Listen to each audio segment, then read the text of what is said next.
Japanese animation, or for short, anime, is becoming one of the world's largest growing forms of consumed art. About 10 years ago, most people laughed at the idea that anime could be a successful art form internationally.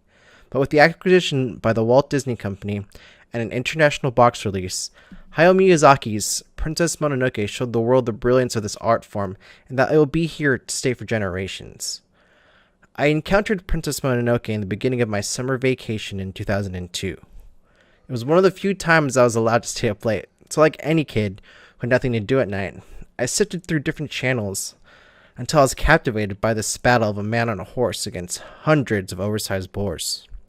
As the movie progressed, I began to feel a strange anger as I watched the forest in the movie get destroyed due to the selfishness and recklessness of the people in this movie.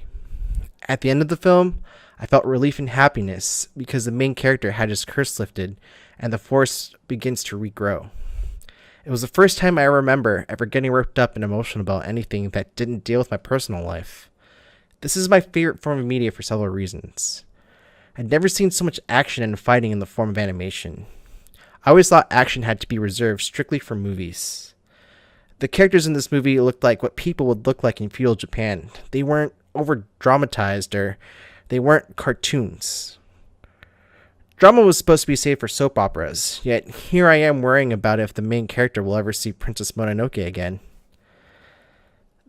The Japanese animated film inspires me to give quality work that's made with diligence and perseverance. It shows me if I apply myself, I can use my work to move and make people feel emotions they never would have expected to feel.